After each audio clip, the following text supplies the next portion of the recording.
Hello ladies and gentlemen, mnaendeleaje? Leo nataka kuzungumza na vijana mlio single. Wewe kama sio single, naomba utupishe, ondoka. Wewe hapo, wewe ondoka, scroll simu yako.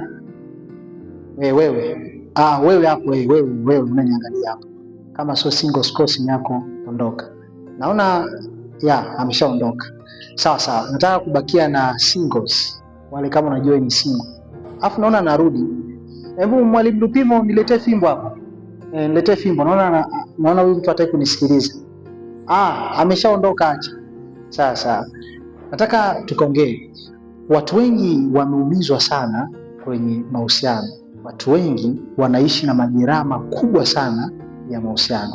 Watu wengi mioyo yao inavuja damu. Na wengi kwa sababu ya makosa ambayo waliyafanya. Na mimi nimeamua kushare na wewe ili makosa ya namna hii usije ukayafanya, kwa sababu ukiyafanya yatakuumiza, yatakufanya uishi katika hatia, yatakufanya uishi katika guilt. Ile hatia itakutesa. Jambo la msingi kama binti, nataka nianze na mabinti afu nitakuja na kwa vijana wa kiume. Jambo la kwanza, kama ni binti, usithubutu kuvua nguo yako kwa mwanaume ambaye hajakuoa. Narudia tena, usithubutu kutoa chupi yako, kumvulia chupi yako mwanaume kama hajakuoa. Watu wengi wameumizwa sana. Nisikilize kwa makini.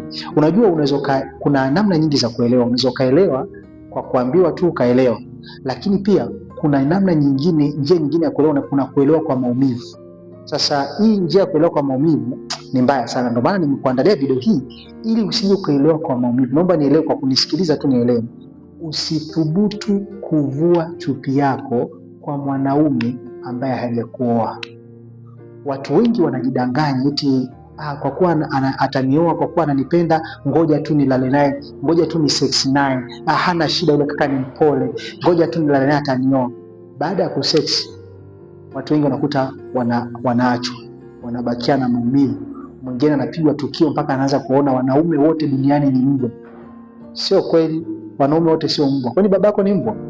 Sio mbwa. Kwa hiyo nisikilize, usisubutu. I repeat again. Naongea na wewe binti unanisikiliza. Usivue nguo yako kwa mwanaume ambaye hajakuoa. Utajuta. Atakuchezea na atakuacha. Na hili jambo la msingi sana. Kwa hiyo mwanaume ambaye hajakuoa, hebu jitunze, jivali. Wewe sio dampo, mwili wako sio dampo. Sio anakuja mtu fulani unalala naye, anakuja mwingine unalala naye. Wewe sio dampo, wewe sio dambulo kila mmoja kuchezea. Wewe sio jalala kila mmoja tupe takataka zake. Na watu wengi, kwa boys na girls, ladies and gentlemen, watu wengi sana wamekuwa na spiritual bond baada ya kulala na mtu. Na wengi wanajidanganya eti tutatumia kinga tu, hakuna jambo lote baya nitalopata. Nisikize vizuri. Condom inaweza kuzuia mbegu kupita, lakini haiwezi kuzuia mapepo kupita. Condom inaweza kuzuia magonjwa, haiwezi kuzuia spirit kupita.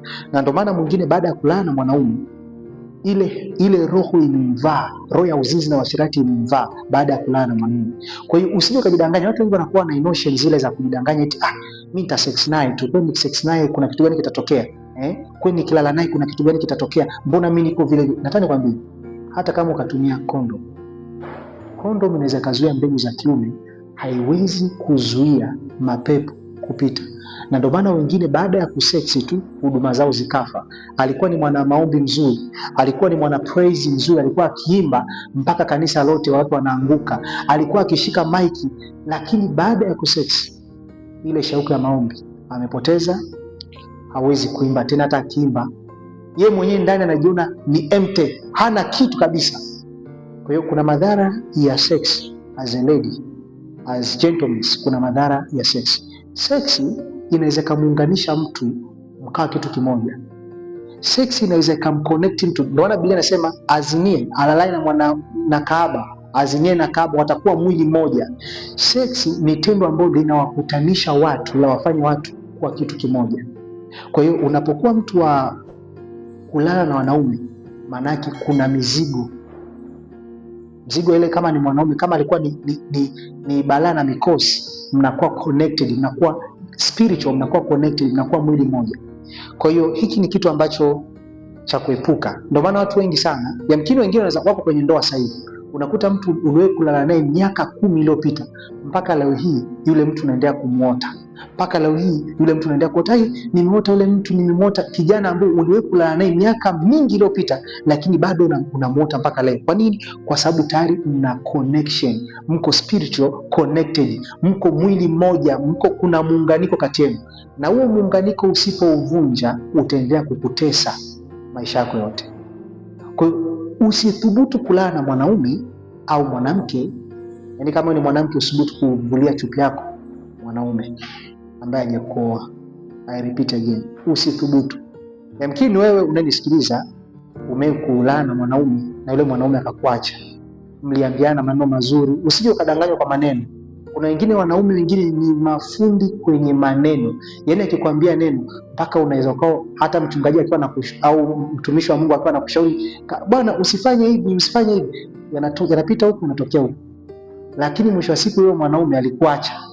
Yule aliyokuwa anakuita baby, aliyokuwa anakuita sweetheart, aliyokuwa anakuita honey, majina yote mazuri hayo, you are my world, ndio hii alikuacha. Usisubutu kufanya kosa hili. Yani kulala na mwanaume ambaye hajakuoa, usisubutu. Sex inamfanya mtu awe connected. Yamkini wewe unayenisikiliza, kama umelala na watu 5 mpaka sasa hivi, labda umelala na watu 5 unawajua, wewe unawajua, unajifanya wajui, wewe unawafahamu watu wao nao. Kama ulala nao watu spiritual, maana yake mko connected na hao watu. Kuna vitu mnavishare, maana yake kama kuna balaa na mikosi, kuna mizigo umeibeba. Ndio maana kuna mwingine mpaka sasa hivi unaendelea kumuota huyo ex wako, unaendelea kumuota huyo ex wako. Kwa sababu gani? You are spiritual connected. So ni muhimu sana. Kuna namna pia kuvunja hizo spiritual bond. Kama wewe ni binti ulikutana na mwanaume, kuna namna ya kuvunja hizo bond, kuzivunja. Unamwomba Mungu, omba Mungu msamaha, mwambie Mungu naomba unisamehe kwa makosa niliyofanya, lakini pia chukua maamuzi ya kuvunja vile vifungo, kuvunja ule muunganiko. Unakuwa unamtaja kitu cha kwanza, orodhesha kutoka kwenye hiyo hali, orodhesha majina ya wote ambao ulala nao. Kama ulala na mtu, andika majina yake yote, wote uliowahi kulala nao. Baada ya hapo unaanza kuomba, katika jina la Yesu ninajitenga na fulani, unataja jina lake. Ninavunja muunganiko wangu uliopo kati ya, unataja wewe na huyo mtu uliowahi kulala naye, utajitenga. Na baada ya kujitenga, usithubutu kurudia tena kufanya hicho kitu. Kwa hiyo as a ladies and gentlemen, be careful. Sex make people to be one, mnakuwa mwili mmoja. Kwa hiyo hili jambo la msingi ambalo nimeona ni share na nyinyi. Naomba unielewe. Narudia tena, mabinti nisikilizeni. Ladies, listen to me. Usisubutu kuvua nguo yako kwa mwanaume ambaye hajakuoa. Usithubutu, yani usithubutu. Nikisema usithubutu unaelewa utaumia. Watu wengi baada ya kulala na wanaume afu akaja kuachwa, wanabakia na majeraha yasiyopona, wanabakia na maumivu yasiyopona. Maumivu ya kuachwa ni mabaya sana. Ni heri mtu akakuacha lakini hajalala na wewe, huja sex naye akaamua kuondoka, umemnyima, umemkazia, haja sex na wewe akaondoka, maumivu yake ni madogo kuliko ile maumivu mtu umelala naye, umempa, umemgawia. Iko sio kitumbua ukigawa wewe. Nisikilize wewe binti, jitunze. Umenielewa? Jitunze, na kushauri kakako jitunze, kwa sababu maumivu yake yanauma mpaka unaweza kaisi yani dunia yote chungu. Kwa makini sana. Nadhani kama kuna jambo ambalo umenielewa kitu gani, nikutakia wakati mwema.